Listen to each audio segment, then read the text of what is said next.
A compreensão moderna do ataque depende dos relatos de várias fontes antigas.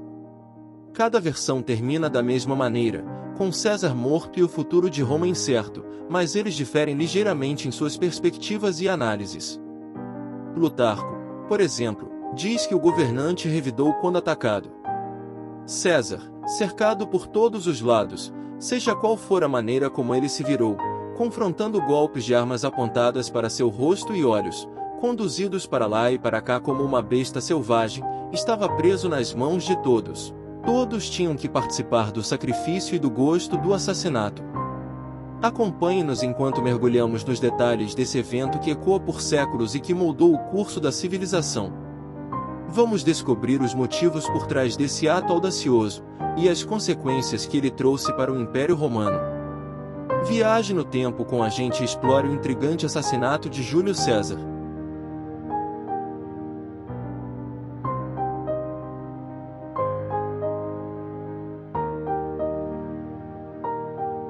Descubra a conspiração por trás da morte de Júlio César. Depois de ser esfaqueado várias vezes, com raiva e gritos, César se voltou contra todos como um animal selvagem. Na versão de Suetônio, no entanto, César parou de lutar após os 2 primeiros golpes. Com a mão direita, ele puxou a toga para cobrir a cabeça, com a esquerda, afrouxou suas dobras para que elas caíssem e mantivessem as pernas cobertas quando ele caísse. César morreu proferindo não uma palavra, mas apenas um gemido no primeiro golpe. Dio Cássio, um historiador romano escrevendo no século III, diz que César foi pego de surpresa pelo ataque e não poderia armar uma defesa. Em razão do número, César era incapaz de dizer ou fazer qualquer coisa, mas, velando seu rosto, foi morto com muitas feridas. Sob a massa de feridas, escreve Nicolau, César recaiu ao pé da estátua de Pompeu. Todo mundo queria ter um papel nesse assassinato e não houve um que não conseguiu atingir seu corpo enquanto César estava lá. No entanto, quando um perito forense reconstruiu o crime, em 2003, ele concluiu que apenas de 5 a 10 agressores poderiam ter realmente esfaqueado César durante a briga. Teria sido impossível que mais homens tivessem atacado simultaneamente uma única pessoa dada a logística e as dimensões do local, um espaço que ocasionou também fogo amigo durante o ataque, com Cássio cortando a mão de Brutus, e Minúcio esfaqueando Rubrius na coxa. O próprio César foi esfaqueado 35 vezes. Na narrativa de Nicolau, Appian, Plutarco e Suetônio colocaram um número em 23. Suetônio descreve como Antístios, um médico, examinou o corpo, em uma das primeiras autópsias registradas no mundo, e descobriu que um ferimento sozinho havia sido fatal, o segundo no peito, um golpe acreditado a Caio Casca, no relato de Nicolau. Uma vez que César estava morto, Brutus caminhou até o centro da Cúria para falar, mas ninguém ficou para ouvir. Os senadores restantes fugiram aterrorizados, com medo de serem perseguidos. Naquele momento não estava claro que ele era um conspirador, e se o ataque se estenderia a qualquer um dos partidários de Júlio César. Plutarco descreve o sentimento de euforia dos assassinos quando eles também deixaram a casa do Senado, não como fugitivos, mas com rostos alegres e cheios de confiança. Eles correram para transmitir ao povo que Roma estava livre de seu tirano. Na Cúria, de repente silenciosa, apenas um cadáver ensanguentado permaneceu. Quando Júlio César entrou na frente do Senado naquele dia fatídico, a República Romana estava doente há anos. A desigualdade econômica, o impasse político e as guerras civis enfraqueceram a República de quase 500 anos no século anterior à ascensão de César. No entanto, César era extremamente popular entre o povo de Roma, um líder militar bem-sucedido, que derrotou um aliado que se tornou adversário após uma guerra civil de 4 anos, subjugou o Egito e se aliou a Cleópatra, expandiu a República para incluir partes das atuais Alemanha moderna, Bélgica, Suíça, Espanha e França. Ele também aprovou leis, sobre a objeção do Senado, que ajudaram os pobres e foi um autor amado, que escreveu frequentemente sobre suas viagens, teorias e filosofia política. Muitos membros do Senado, um grupo de líderes políticos nomeados, não eleitos, que incluíam os optimates, Um pequeno núcleo conservador de elite com inimigos de César que apoiaram Pompeu, se ressentiam da popularidade de César e de sua arrogância.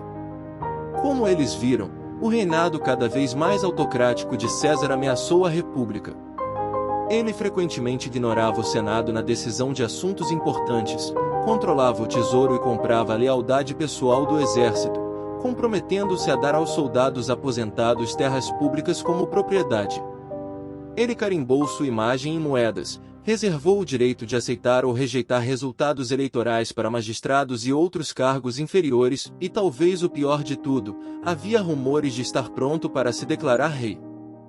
Roma tinha sido estridentemente antimonarquista desde 509 a.C., quando Lúcio Tarquinius Superbos foi derrubado, e se orgulhava muito de sua liberdade. Ser acusado de cobiçar um trono foi uma flagrante afronta. Os opositores temiam que César quisesse restaurar a monarquia, com ele mesmo no controle. Embora César tivesse recusado publicamente uma coroa de ouro simbólica oferecida a ele no festival pastoral Lupercalia, dada por seu primo e aliado próximo Marco Antônio, o comportamento de Júlio César parecia corroborar esse pensamento. Ele instalou seus amigos em posições de poder, colocou suas estátuas em templos e reagiu com fúria quando um diadema colocado em um deles foi removido. Ele também usava as botas vermelhas altas dos reis italianos e vestia roupas triunfais, simbolizando a vitória marcial, sempre que quisesse. Mesmo seu hábito de conceder clemência aos oponentes poderia ser visto como um reflexo do pensamento soberano. Para mostrar misericórdia, era preciso estar em posição de ter poder sobre outra pessoa, era preciso ser rei. Essa foi a situação em 44 a.C. Após suas impressionantes vitórias nas batalhas de Pharsalus, Thapsus e Munda, entre 48 e 45 a.C., César agiu de uma maneira que era em grande parte sem precedentes entre os vencedores das guerras civis. Ele deixou os perdedores viverem, porque esperava unir o poder deles com o seu. Foi assim que Brutus, que lutou contra César sob Pompeu, e Cássio, que comandou a frota de Pompeu contra César em Farsália, foram perdoados em vez de executados. César nomeou os dois homens para o cargo de pretor em 44 a.C., uma benevolência que irritou a muitos. Eles viam a clemência do ditador como humilhante e arbitrária, contrária aos princípios da lei, a marca de um tirano.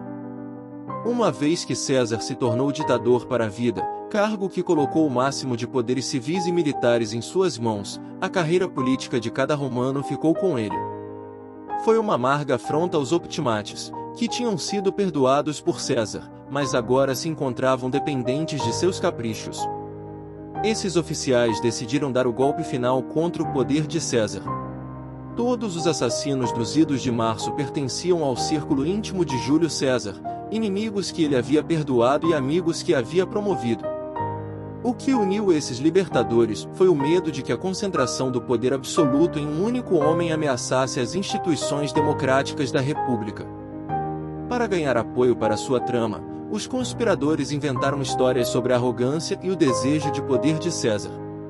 Eles fizeram circular alegações de que ele havia desrespeitado o Senado. César estava sentado no fórum quando os senadores vieram diante dele para conferir novas honras, mas César não ficou para encontrá-los, o que foi considerado um grave insulto. De acordo com Plutarco, César percebeu seu erro e tentou culpar sua saúde precária, mas poucos acreditaram nele, vendo seu comportamento como pura arrogância. Pelo menos 60 pessoas, e talvez mais de 80, estavam envolvidas no complô contra César. O mentor da conspiração era Cássio, que entendia que precisava colaborar com alguém que emprestasse seriedade política para um ataque futuro, elevando-a acima do nível de vingança pessoal mesquinha. Ele escolheu seu cunhado Marcus Junius Brutus, um respeitado optimate. Sua família alegou descender, por linha paterna, de Lúcio Junius Brutus, que teria fundado a República Romana. Com Cassius planejando em segundo plano e Brutus agindo como a figura principal, a aliança foi forjada. Entre este último grupo, dois homens se destacam, Caio Trebônius e Décimo Junius Brutus Albinus, ambos generais que lutaram ao lado de César na Gália e na Guerra Civil. Este último era um primo distante de Brutus e um amigo próximo de César. Plutarco escreveu Os conspiradores todos se apressaram no pórtico de Pompeu e aguardaram lá, esperando que César viesse direto para a reunião.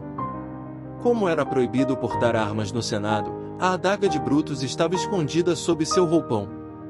Outros senadores esconderam suas armas nas caixas de documentos que jovens escravos, chamados capsari, haviam levado ao complexo. César chegou. Enquanto ele caminhava pela porta, os senadores se levantaram. A Câmara não era muito maior do que uma quadra de tênis moderna, e pelo menos 200 homens tinham que estar presentes para compor o quórum. Havia pouco espaço para manobrar. A história do assassinato de Júlio César é um dos episódios mais fascinantes da antiguidade e teve um impacto profundo na trajetória de Roma. Esse evento marcou um ponto de virada, desencadeando guerras civis e dando início à ascensão do Império Romano.